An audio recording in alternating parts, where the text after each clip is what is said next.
Okay, so now before starting the entire topic, let's have a look at the map of these ASEAN member countries, right? So एक बार हम which all states are there who are the member of Southeast Asian Nation Organization. Okay, so here you can easily see that this particular from here to particularly here we have our south east Asia. अच्छा, south east Asia का मतलब क्या है?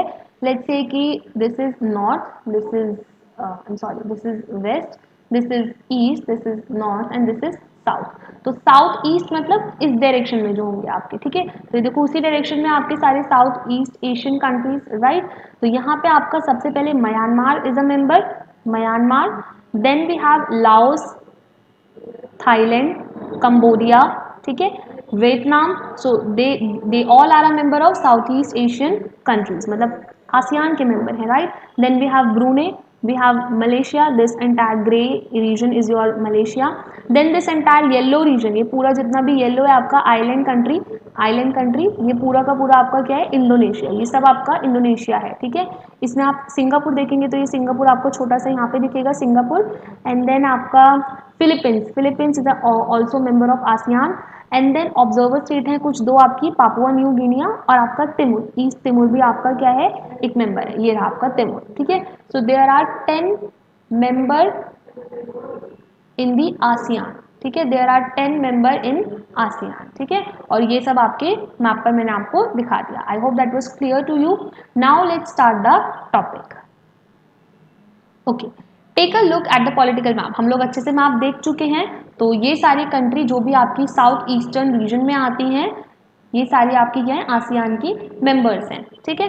अब देखो second world war के time में ये जितनी भी आपकी एरिया में जितनी भी आपकी कंट्रीज हैं, यहाँ पर इकोनॉमिक कंडीशन बहुत ज़्यादा बेकार हो गई थी, ठीक है.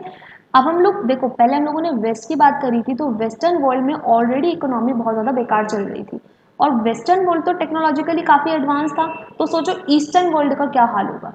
तो हम ईस्टर्न वर्ल्ड की ही बात कर रहे हैं, ठीक है. तो ईस्टर्न वर्ल्ड में जो इकोनॉमिक और पॉलिटिकल कंडीशंस थी वो काफ़ी ज़्यादा बर्बाद थी. क्यों? क्योंकि कॉलोनाइजेशन बहुत चलता था उस टाइम पे. ये जितनी भी आपकी वेस्टर्न वर्ल्ड है, जैसे कि आपका यूके हो गया, फ्रांस हो गया, ये सब क्या कर रहे थे? ईस्टर्न वर्ल्ड पे आके अपनी कॉलोनीज बना रहे थे. कॉलोनी बना के क्या करते थे? ड्रेन ऑफ वेल्थ, यानी कि यहाँ से हमारे ऊपर रूल किया, कॉलोनी बनाई और जितना भी इनकम होती थी, जो पैसे होते थे, सब ले जाके वेस्टर्न वर्ल्ड में अपनी कंट्री में लगा देते थे ये लोग. तो ईस्टर्न वर्ल्ड का तो और बुरा हाल था. So both European and Japanese, तो यूरोपियन ने भी हमारे ऊपर कॉलोनी बनाई है और जापानीज ने भी कॉलोनी बनाई है. At the end of the war, अब जब वॉर वगैरह सब खत्म हो गए तो काफ़ी सारे प्रॉब्लम्स आए नेशन बिल्डिंग में. देखो इंडिया ने तो बहुत अच्छे से अपनी कंट्री बना ली, बट स्टिल हमें बहुत सारी प्रॉब्लम्स देखने को मिली थी इंडिपेंडेंस के बाद भी. बट अगर आप पाकिस्तान को देखो या आप ये जो साउथ ईस्ट एशियन कंट्रीज हैं इनको देखो, जब हम लोगों को इंडिपेंडेंस मिली तो इवेंचुअली डेमोक्रेसी इस्टेब्लिश करना, कॉन्स्टिट्यूशन बनाना, इकोनॉमिकली अपने आप को स्टेबल करना बहुत बड़ा चैलेंज हो जाता है कंट्री के लिए, राइट. तो अब ये सारी जो कंट्रीज थी यहाँ पे पॉवर्टी, इकोनॉमिक बैकवर्डनेस और ये सब चीज़ें बहुत ज़्यादा देखने को मिल रही थी. और थर्ड इम्पॉर्टेंट यहाँ पे क्या था, क्योंकि अब वर्ल्ड वॉर टू के एंड होने के बाद कहीं ना कहीं पूरे वर्ल्ड को दो तरफ अलाइन होना पड़ रहा था. एक तो आप यूएसए के साथ अलाइन हो सकते हो या आप यूएसएसआर के साथ अलाइन हो सकते हो. मतलब पूरी दुनिया के पास दो ही ऑप्शन थे कि either you can align with the USA thought or you can align with USSR. तो ये भी एक इन लोगों के ऊपर प्रेशर था कि आप लोगों को कोल्ड वॉर के चलते खुद को अलाइन करना था या तो यूएसए के साथ या फिर यूएसएसआर के साथ, ठीक है. तो इसकी वजह से काफ़ी सारे कॉन्फ्लिक्ट हुए. For example south east Asian में ये दो कंट्रीज हैं आपकी, एक बोलता है कि हम यूएसए को सपोर्ट करेंगे, एक बोलता है हम यूएसएसआर को सपोर्ट करेंगे. तो इन दोनों में आपस में क्या होगा? कॉन्फ्लिक्ट होगा, ठीक है. Efforts at Asian and Third World unity, such as Bandung Conference and non-aligned movement, were ineffective in establishing the conventions for informal cooperation and interaction. ऐसा नहीं है कि कोशिशें नहीं हुई ये कॉन्फ्लिक्ट्स को सॉर्ट आउट करने की, बट इवेंचुअली ज़्यादा सक्सेसफुल नहीं रही. जैसे कि आपका ये नॉन अलाइनमेंट मूवमेंट स्टार्ट हुआ था, बैंडंग कॉन्फ्रेंस भी हुई थी, एक बैंडंग एक एरिया जहाँ पे कॉन्फ्रेंस हुई थी कि हम ना तो यूएसए के साथ अलाइन होंगे ना यूएसएसआर के साथ अलाइन होंगे. तो ये सब भी इनइफेक्टिव रहे थे, ठीक है. इनके बीच में कोई इनफॉर्मल कॉपरेशन वगैरह इस्टेब्लिश नहीं हो पाया था.